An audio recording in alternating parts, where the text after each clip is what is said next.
하나님 아버지, 우리에게 지혜를 주시고 언어의 능력을 주시고 대인관계를 잘 할 수 있는 감성을 주시기를 원합니다.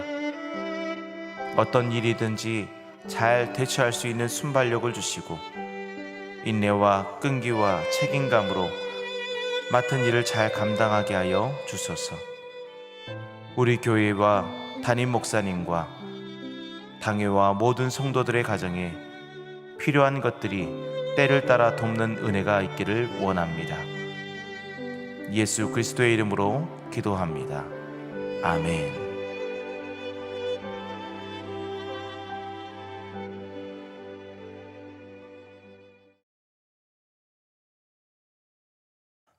찬송가 210장 같이 찬양하도록 하겠습니다.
오늘 하나님께서 우리에게 주신 말씀은 시편 110편 1절로 7절까지의 말씀입니다.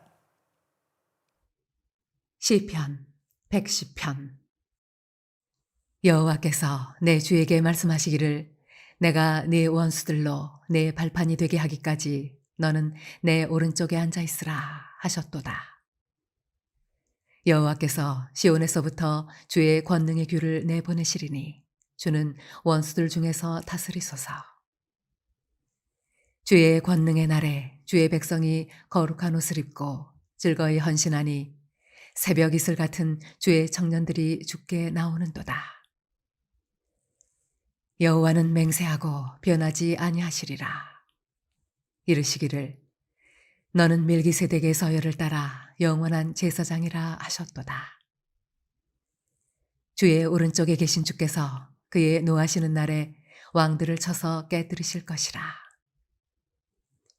문 나라를 심판하여 시체로 가득하게 하시고 여러 나라의 머리를 쳐서 깨뜨리시며 길가에 시냇물을 마심으로 그의 머리를 드시리로다. 오늘 이 하루도 하나님이 주신 은혜로 살아가는 아름다운 하루가 되길 예수 이름으로 축복드립니다. 오늘은 하나님의 때를 기다리라 라는 제목으로 같이 은혜를 나눴으면 좋겠습니다. 오늘 본문은요, 메시아에 대한 말씀입니다. 우리가 성경을 읽을 때 구약과 신약의 말씀들을 묵상하면 어떻게 묵상해야 하는가? 바로 예수님을 발견하는 것이죠. 그리고 예수님의 속성을 통해서 하나님의 속성을 발견하고 고백하게 하는 것입니다. 특별히 구약에서 메시아에 대한 본문들이 상당히 많이 있습니다. 아니, 어쩌면 성경 전체가 이 메시아에 대한 이야기라고 해도 과언이 아닐 것입니다. 특별히 오늘 본문은요, 메시아 본문의 대표적인 본문입니다. 1절 말씀 보니까 내 오른쪽에 앉아 있으라라고 하죠. 바로 하나님과 같은 권위를 상징합니다. 곧 메시아이신 예수님이 곧 하나님이시라는 것들을 이야기하죠. 그래서 우리가 외울 때도 하늘 보좌 우편에 앉아 계신다라고 얘기합니다. 그것과 동일하죠. 또 4절에서는 너는 멜기세덱의 서열을 따라 영원한 제사장이라 하셨도다라고 얘기하죠. 우리가 잘 아는 말씀이죠. 신약에서 멜기세덱의 반차를 따라 오신 예수님에 대한 이야기들을 이야기합니다.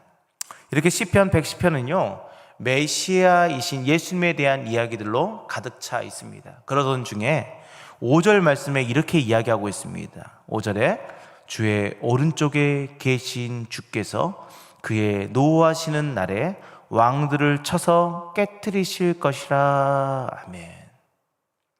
오른쪽에 계신 주께서 그의 노하시는 날에 바로 심판의 날을 이야기하고 있습니다. 노하시던 날, 바로 심판의 날이죠.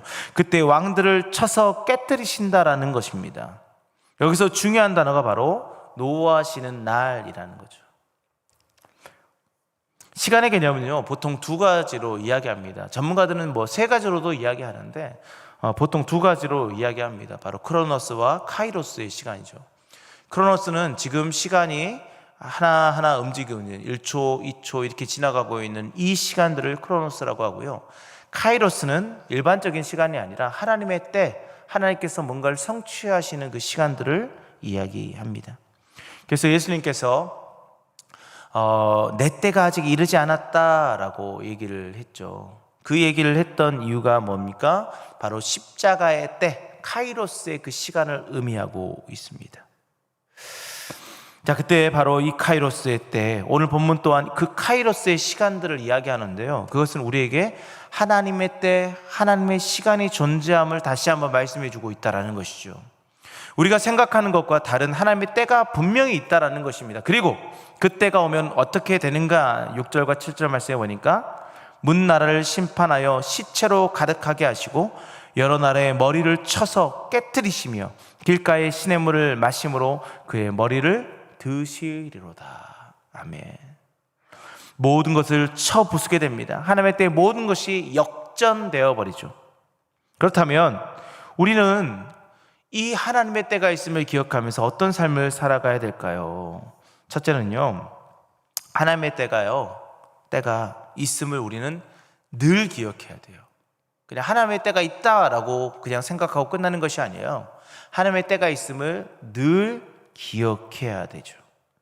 우리는요 간혹 잊어버리게 됩니다. 현재의 상황이 좋지 못하면 우리는 잊어버리게 돼요. 하나님의 때가 있다는 것을 잊어버리게 됩니다. 그리고 그 잊어버림으로 인해서 우리를 원망하게 되는 것이죠. 그렇기 때문에 우리는 늘 하나님의 때를 기다리며 살아가야 될 줄 믿습니다.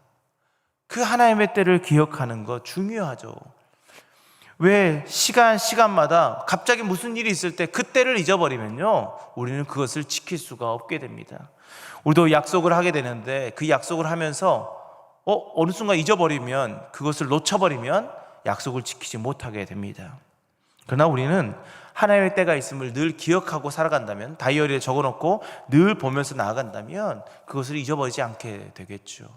저도 제 사무실에 컴퓨터에 다이어리가 다 있습니다. 그리고 카렌더 같은 경우도 위에 놓여져 있어서 늘 시시때때로 그날의 일들을 확인합니다. 그렇지 않으면 금방 또 잊어버리게 되거든요. 하나님의 때도 똑같습니다. 하나님의 때가 있음을 늘 기억한다는 것은요 그렇게 매일매일 그때를 바라보는 거예요. 적어놓는 거예요. 그것들을 묵상해 나가는 거예요. 그렇게 해야 됩니다. 그것이 바로 곧 하나님의 때가 있음을 기억하는 삶이죠. 자, 둘째로는 하나님의 때를 이제 기억하는 것을 넘어서서 기대해야 된다는 겁니다. 하나님의 때가 있음을 믿는 것 이상으로 그때를 고대하며 나가야 됩니다. 기다려야 됩니다. 사모해야 됩니다. 기대하는 자의 기다림은요 굉장히 달콤하죠. 우리도 사랑하는 사람을 기다리는 것은 물론 힘들 때도 있습니다. 그러나 그 힘든 시간들을 기다렸을 때요, 우리는요 천년이 하루같이 느껴진다라는 거죠. 야곱이 그의 사랑하는 아내를 맡기 위해서 7년을 봉사합니다. 그의 사랑하는 아내를 맡기 위해서 7년뿐만이 아니죠. 실은 거의 14년이죠. 그때 이런 표현을 씁니다. 창세기 29장 20절 말씀에 야곱이 라헬을 위하여 7년 동안 라반을 섬겼으나 그를 사랑하는 까닭에 7년을 며칠같이 여겼더라. 아멘. 그렇습니다. 기대하면, 고대하면, 사모하면 기다림이 즐거울 수 있습니다. 여러분, 그래서 우리는요 하나님의 때를요 그냥 기억만 하는 것이 아니라 기다려야 됩니다.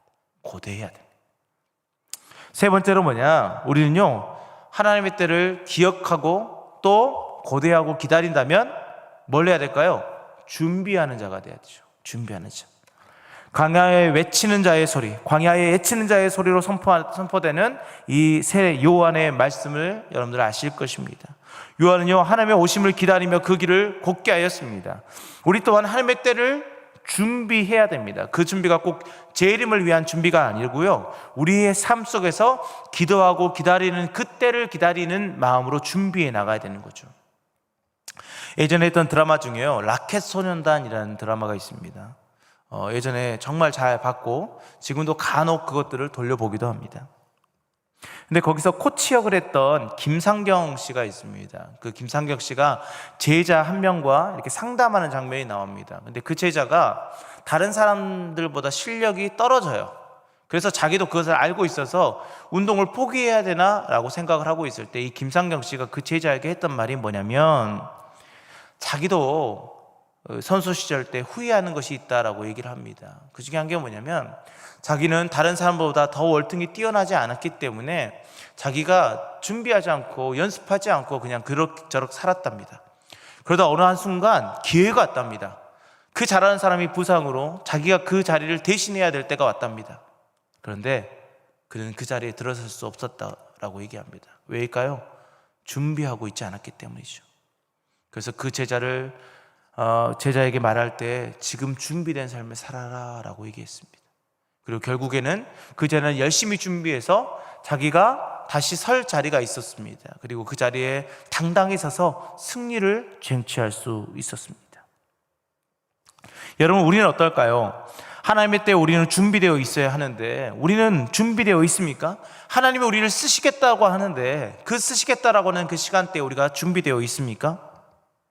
어쩌면 우리는 하나님의 때를 기다리는 사람이 아니라, 준비되는 사람이 아니라 그냥 바라만 보고 있는 그런 자들이 아닙니까?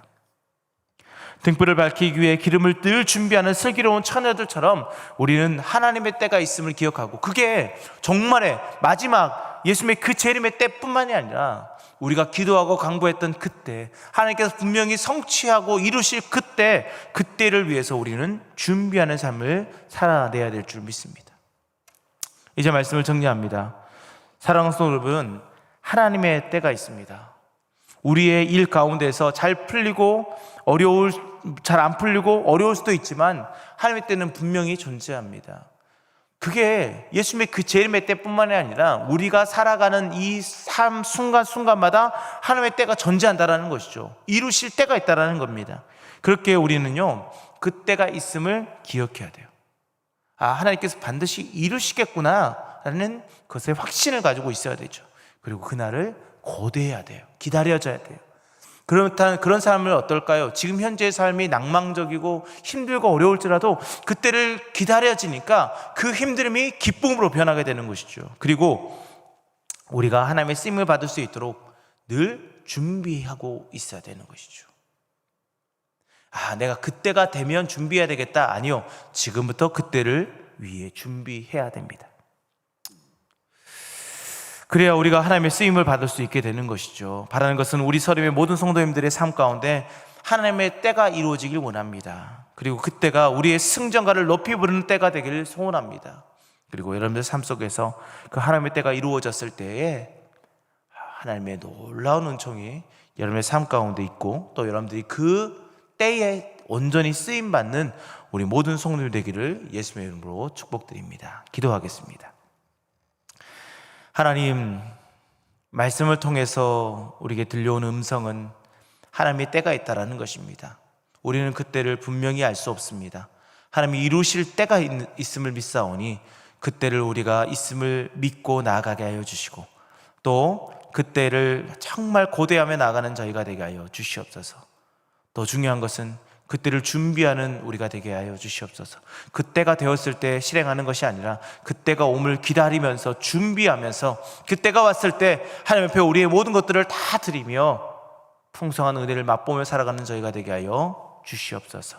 오늘 하루도 하나님께서 인도하시고 붙드심을 믿습니다. 모든 걸 믿사하며 예수님의 이름으로 기도합니다. 아멘.